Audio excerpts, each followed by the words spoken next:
Hi, it's me again with Corel Drill Tips and Tricks. Part 2 of this Versace pattern. A little bit different, a little bit easier maybe. If you remember, I started off with those circles, so we're going to start with that 24-inch circle, and then we're going to Control D and make a 14-inch circle. Now, if you remember, we took a 2-point line and we rotated it. Change the center rotation to the, you know what? It'd really be a lot easier to do it. And I was planning on do that in this video. It's a lot easier to take and hit P, and now your center rotation is in the center. And then just right up here and rotate it 24 degrees. Control D and make a duplicate, but mirror it. And that's all you need. You know what? It's not 24 degrees, it's 12. I don't know what I was thinking because you need 24. So we're going to go 12 degrees. Control D and mirror it. You've got that shape. We'll take away the indexing line for just a second. And we're going to take the Smart Fill tool and we're going to fill that in and nudge it over. Then I'm going to left click, right click. And now to draw that same pattern, we're going to draw a 1-inch block.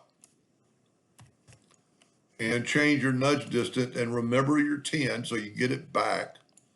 1, Control D, Control D, Control.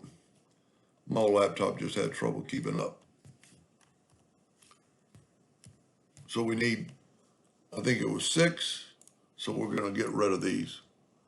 So there's the 6 blocks. Now we need 7. And we could do this with the transformation docker. There's 2, 3, 4, 5, 6, 7. That looks a little elongated, but 1, 2, 3, 4, 5, 6, 7, 1, 2, 3, 4. So that's good.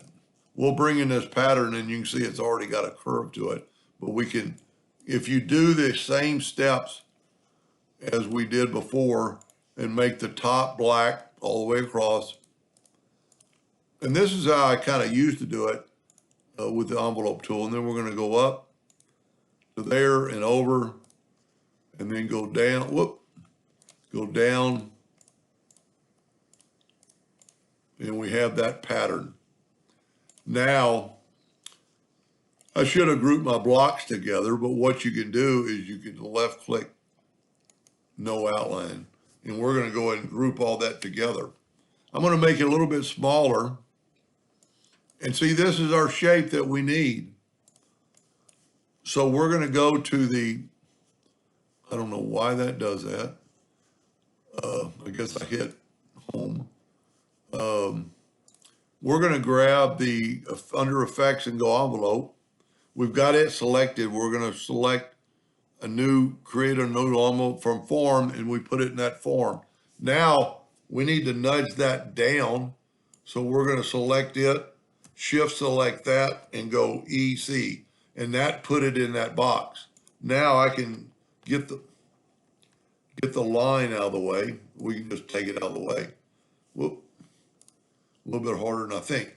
So if you remember, our nudge factor was set on 10. There we go. Now we can, because we work in the center of the page, people ask me all the time, well, why do you work in the center of the page? This is the reason. Because we can delete all these lines. We're not going to need them. Because now we know the center of the page. I'm going to change this rotation to the center of the page. It's not there, folks. There it is. Get away from this. I should have left that docker open. Windows, Docker's transform or transformation. Still got it set up at 24 by 14, and we really need 15, but we've already got one. And voila, you've created that same pattern that we did the other way in part 1. This is probably a little faster, but they're equally as nice. Pretty cool. Anyway, I hope that helped a little bit, and thank you for watching.